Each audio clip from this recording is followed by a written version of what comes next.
जय हिंद दोस्तों। RP target education के यूट्यूब चैनल में आप सभी का स्वागत है। आइए देख लेते हैं डीएड एचआई फर्स्ट ईयर के पेपर नंबर 6 को।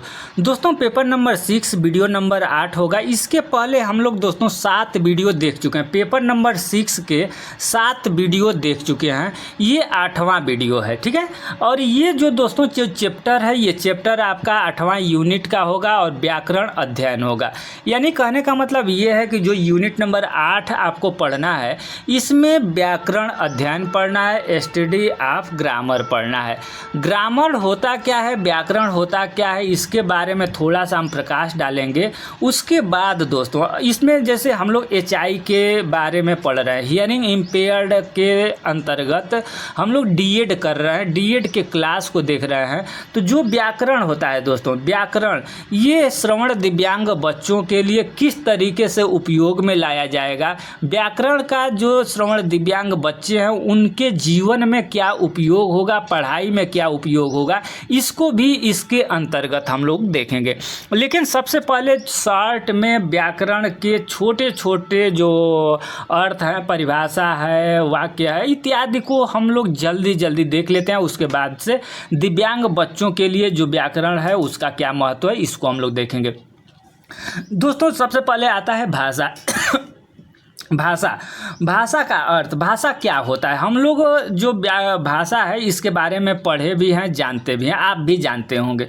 किसी भी विचार को प्रकट करने का साधन है। यह एक ऐसा माध्यम है जिसके द्वारा मनुष्य अपने भावों, विचारों और इच्छाओं को व्यक्त करते हैं और दूसरों से संवाद करते हैं। उसे ही हम क्या कहते हैं, भाषा कहते हैं। इसमें ज़्यादा हम समझाएंगे नहीं, केवल हम बोलते जा रहे हैं, पढ़ते जा रहे हैं और आप इसको एक बार सुन लेंगे। भाषा की परिभाषा दोस्तों, भाषा की परिभाषा आपसे पूछ देगा कि भाषा की परिभाषा क्या है, भाषा का अर्थ 2-2 नंबर में ये प्रश्न आपसे पूछ देगा, इसलिए एक बार आप जरूर वीडियो देखेंगे। डॉक्टर श्याम सुंदर दास के अनुसार मनुष्य और मनुष्य के बीच वस्तुओं के विषय में अपनी इच्छा और गति का आदान प्रदान करने के लिए व्यक्ति ध्वनि संकेतों का जो व्यवहार होता है उसे भाषा कहते हैं, ठीक है। उसको जिन माध्यमों के द्वारा मनुष्य अपने विचार या मन के भावों को व्यक्त करता है उसे भाषा कहते हैं। दोस्तों भाषा के 3 रूप होते हैं। भाषा के कितने रूप होते हैं दोस्तों, तो भाषा के 3 रूप होते हैं। कौन कौन होते हैं, मौखिक, लिखित और सांकेतिक। मौखिक भाषा क्या होता है, आइए देख लेते हैं, एक एक करके जल्दी जल्दी हम लोग देखेंगे ताकि वीडियो लंबा ना हो। मौखिक भाषा क्या कहलाता है, जब विचारों को बोलकर प्रकट किया जाए और सुनकर समझा जाए तब वह भाषा मौखिक रूप से होता है। जैसे भाषा, वाद विवाद, संवाद, दूरदर्शन, रेडियो, टेलीफोन आदि पर बात करना मौखिक भाषा के उदाहरण है। नेक्स्ट है दोस्तों लिखित भाषा। लिखित भाषा क्या कहलाता है, जब विचारों को बोलकर प्रकट किया जाए और पढ़कर समझा जाए तब वह भाषा का लिखित रूप होता है। जैसे पत्र हो गया, लेख हो गया, निबंध हो गया, प्रार्थना पत्र हो गया, लिखित भाषा के उदाहरण हैं। दोस्तों अब आ जाता है सांकेतिक भाषा। सांकेतिक भाषा कहने का मतलब ये है कि जैसे हम लोग रोड पर जाते हैं तो वहाँ पर संकेत लगा होता है कि जैसे प्लस का चिन्ह बोर्ड पर बना हुआ है, तो प्लस का चिन्ह बना हुआ है और दिखा एरो चिन्ह इस तरह, तो इसको हम देख करके समझ जाते हैं कि आगे मेडिकल है, कोई अस्पताल है। स्कूल का होता है तो बैग होता है। इस तरीके से संकेत होते हैं और संकेत को देख करके हम समझ जाते हैं। ये सांकेतिक भाषा, यानी उस संकेत को देख करके हम समझ जा रहे हैं, ये हमारे लिए सांकेतिक भाषा का काम करता है और वही सांकेतिक भाषा कहलाता है, ठीक है। अब दोस्तों जब अपने मंतव्य को व्यक्त करने के लिए संकेतों या इशारों का सहारा लिया जाए तब वह सांकेतिक भाषा कहलाता है। जैसे हाथ हिलाकर बाय करने का इशारा, मुंह पर अंगुली रखकर चुप करने का, जैसे मुंह पर अंगुली रख कर के हम चुप होने के लिए नहीं बोलते हैं कि चुप, तो इत्यादि ये इशारा सांकेतिक भाषा के अंतर्गत आता है। दोस्तों लिपि क्या कहलाती है, लिपि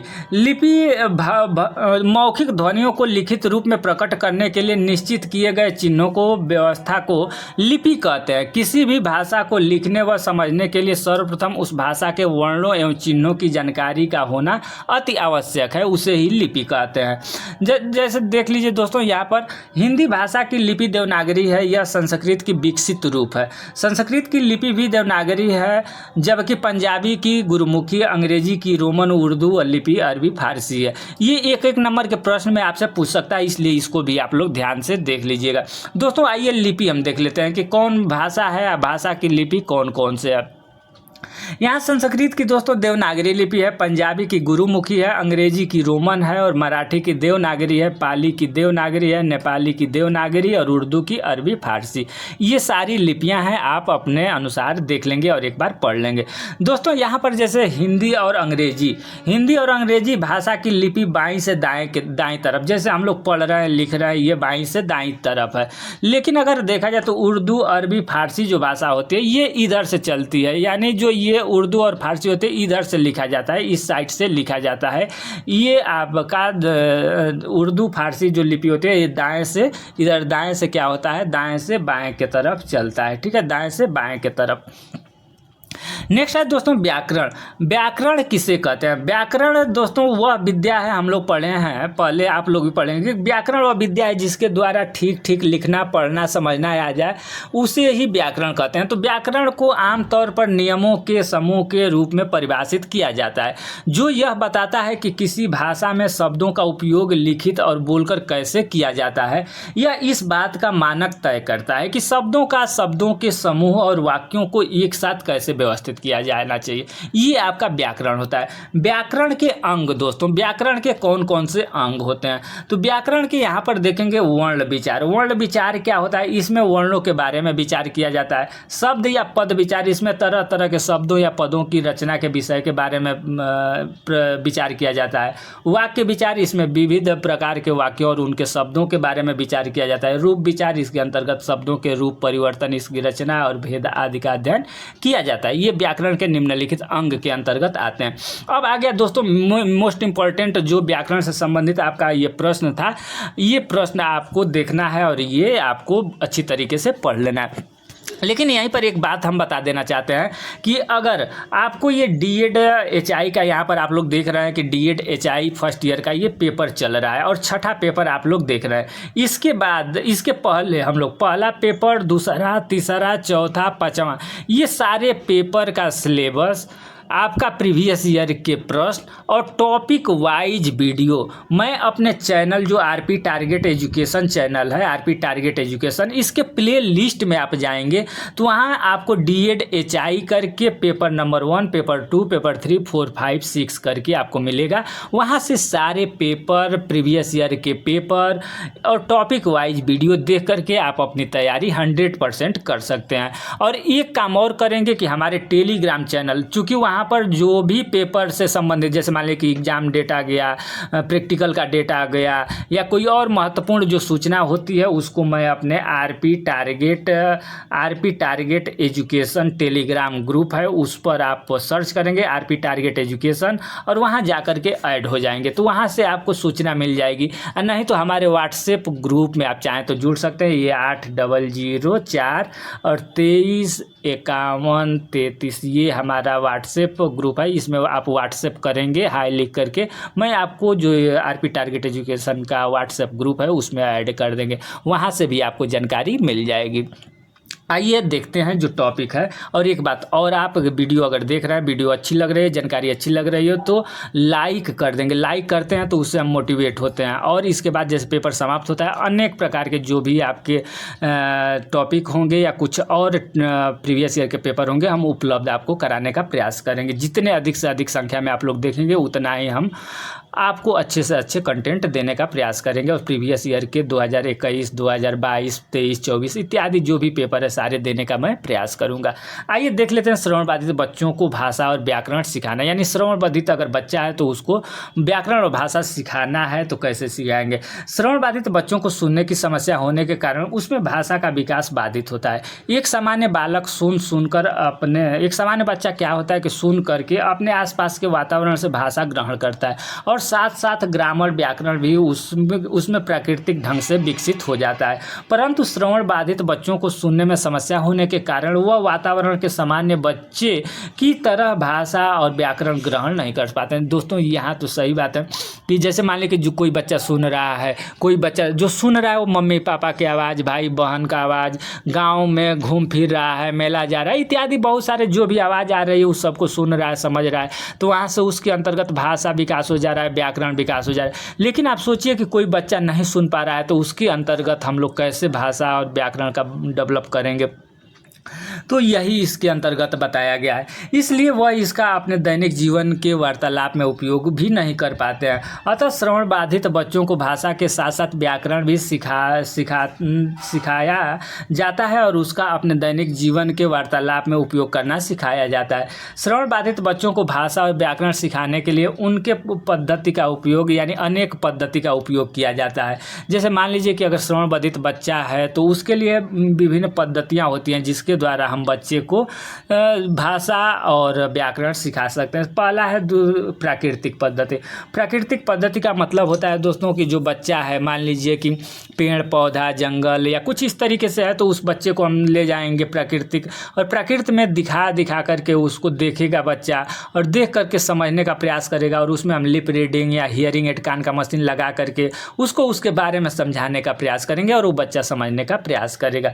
संरचनात्मक विधि दोस्तों है और संयुक्त विधि। संरचनात्मक पद्धति का मतलब होता है, हम लोग संरचनात्मक विधि पढ़े थे। संरचनात्मक विधि में ये होता है कि जैसे दीवार है तो दीवार अगर घर है तो घर में दीवार का अगर संरचनात्मक हुआ तो एक एक ईंटा करके संरचनात्मक इसका ढांचा तैयार हुआ है। उसी तरीके से जो वाणी और भाषा का विकास है बच्चों में, वो हम लोग छोटे छोटे शब्दों या इस तरीके से एक एक ईंटे करके उसको पूर्ण की ओर ले जाते हैं। संयुक्त विधि का मतलब दोनों चीज़ को एक साथ मिला करके बच्चे को पढ़ाया जाता है। दोस्तों अब कारक आ गया। कारक क्या होता है? कारक के बारे में अगर यहाँ पर एक छोटी सी कहानी बताई गई है, इसको आप लोग ध्यान से देख लीजिए। पिताजी किसी काम दिल्ली गए हैं, राहुल अपने पिताजी याद करके उदास है। यानी ये एक वाक्य लिखा गया है, इस वाक्य को आप पढ़े। पिताजी किसी काम दिल्ली गए हैं, ठीक है। राहुल अपने पिताजी याद करके उदास है। राहुल उदासी देखकर माताजी उसके आइसक्रीम मंगाई।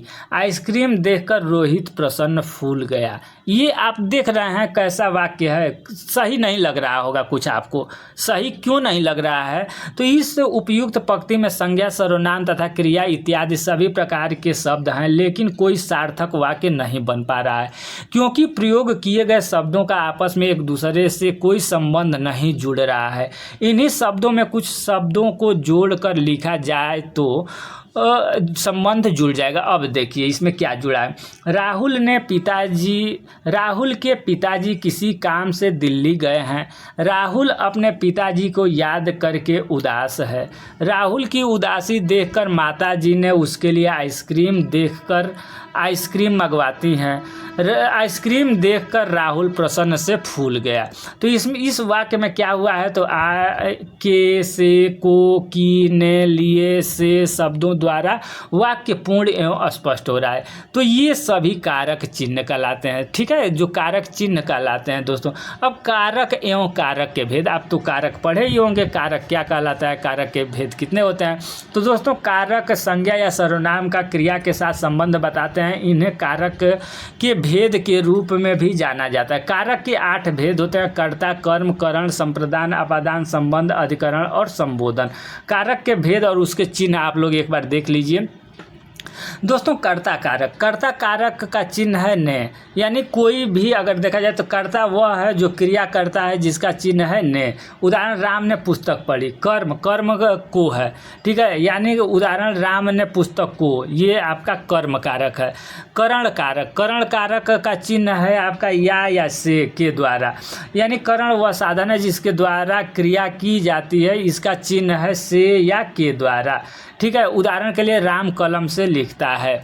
नेक्स्ट है संप्रदान कारक इत्यादि। ये जो कारक है ये आप लोग पढ़ चुके हैं पहले ही। नेक्स्ट आप देख लेते हैं। यहाँ पर देखिए व्याकरण से संबंधित एक नोट्स दिया गया। आप सभी व्याकरण के अंतर्गत अकर्मक क्रिया क्या कहलाता है, सकर्मक क्रिया क्या कहलाता है, धातु, वाच्य, वाक्य के प्रकार, लिंग, संज्ञा, वाक्य विचार आदि व्याकरण के टॉपिक को पढ़ लेंगे अपने अनुसार। आप तो पहले से पढ़े हैं, अगर जानकारी होगी तो अच्छी बात है, अगर नहीं पढ़ पाए हैं तो एक बार आप इसको भी देख लेंगे। अब दोस्तों नेक्स्ट टॉपिक इसी के अंतर्गत शिक्षण का अर्थ एवं प्रकृति, ये टॉपिक है और इसी टॉपिक के अंतर्गत आता है। ये टॉपिक आप देख लेंगे कि जो शिक्षण है, शिक्षण का अर्थ क्या कहलाता है, आखिर शिक्षण क्या कहलाता है और इसकी प्रकृति क्या है, ठीक है। बहुत इंपॉर्टेंट चीज़ है शिक्षण क्या कहलाता है। दोस्तों शिक्षण का अर्थ है ज्ञान, कौशल और समझ को दूसरे तक पहुंचाना। यानी जैसे मान लीजिए कि हम शिक्षण करा रहे हैं, मोबाइल के द्वारा, यूट्यूब के द्वारा हम शिक्षण करा रहे हैं, जो भी ज्ञान है वो हम आप तक पहुंचा रहे हैं, ये एक तरीके का शिक्षण हो गया। क्लास में जो शिक्षक होता है वो बच्चों को कुछ पढ़ाता है, वो शिक्षण हो गया, जिससे वो सीख सके और अपना विकास कर सके। इसकी प्रकृति गतिशील और व्यापक होती है, जो एक कला और विज्ञान दोनों है। शिक्षण का अर्थ दोस्तों, शिक्षण का अर्थ क्या होता है, तो शिक्षण एक प्रक्रिया है जिसके द्वारा एक व्यक्ति, आमतौर पर शिक्षक, किसी अन्य व्यक्ति, छात्र या शिक्षार्थी को कुछ सिखाता है। यह ज्ञान, जानकारी, कौशल और समझ को एक स्थान से दूसरे स्थान पर स्थानांतरित करने की प्रक्रिया भी है। शिक्षण की प्रकृति, ठीक है। अब दोस्तों शिक्षण की प्रकृति क्या होती है? शिक्षण की प्रकृति होती है गतिशील।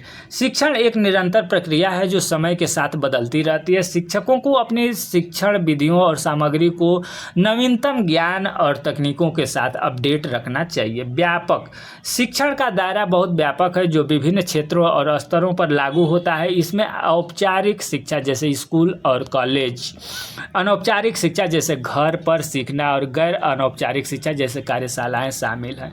कला और विज्ञान, दोस्तों कला और विज्ञान, शिक्षण एक कला है क्योंकि इसमें शिक्षक के रचनात्मक और व्यक्तिगत दृष्टिकोण का उपयोग शामिल है। साथ ही यह एक विज्ञान भी है क्योंकि इसमें शिक्षण सिद्धांतों और विधियों का उपयोग शामिल है। अधिगम से जुड़ा, शिक्षण का उद्देश्य अधिगम को प्रोत्साहित करता है जो ज्ञान, कौशल और समझ को हासिल करने की प्रक्रिया है। लक्ष्य आधारित, दोस्तों लक्ष्य आधारित, शिक्षण हमेशा एक लक्ष्य के साथ शुरू होता है, जैसे किसी छात्र को एक विशिष्ट विषय सिखाना या किसी व्यक्ति को एक कौशल सिखाना।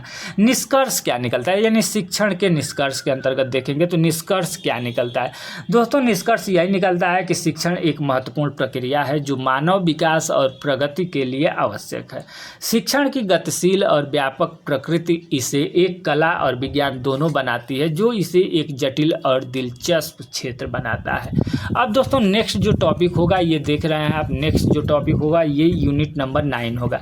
ये यूनिट नंबर 9, इसके बाद यूनिट नंबर 10, ये भी आपका 6 पेपर कंप्लीट हो जाएगा। यानी कहने का मतलब कि ये यूनिट नंबर 9 भाषा पाठ्य पुस्तक। दोस्तों पाठ्य पुस्तक क्या होता है, बच्चों को पढ़ाने के लिए पाठ्य पुस्तक का डेवलपमेंट कैसे होगा, इत्यादि टॉपिक, ये जो पाठ्य पुस्तक होता है इसी के बारे में, छपाई कैसी होती है, लिखाई कैसी होनी चाहिए, उसके अंतर्गत पेपर कैसा होना चाहिए, इत्यादि आपको ये पाठ्य पुस्तक के अंतर्गत पढ़ना है। ये 9th वीडियो होगा और 10th आपका लास्ट वीडियो होगा। ये भाषाई छूट है, यूनिट नंबर 10 जो है भाषाई छूट है, छोटा सा टॉपिक है।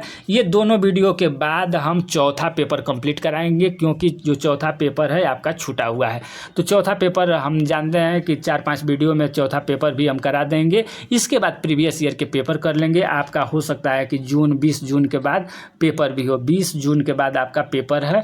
तो आप तैयारी अपनी अच्छी तरीके से रखेंगे और आप अगर नए हैं तो चैनल को सब्सक्राइब कर लेंगे, क्योंकि समय समय पर इसमें जैसे RCI से समय आप कोर्स कंप्लीट कर लेंगे, कहाँ विज्ञप्ति निकल रही है, आप विशेष शिक्षा में B.Ed किए हुए हैं, मान लीजिए विशेष शिक्षा में B.Ed किए हुए हैं, तो आपके लिए क्या क्या महत्वपूर्ण बातें हैं, कहाँ आपके लिए वैकेंसी निकलती है, दिल्ली, राजस्थान इत्यादि, आपको क्या क्या करना है, RCI में रजिस्ट्रेशन क्या कहलाता है, रिन्यूअल RCI का क्या कहलाता है, सारी जानकारी आपको इस चैनल पर मिलती रहेगी। धन्यवाद।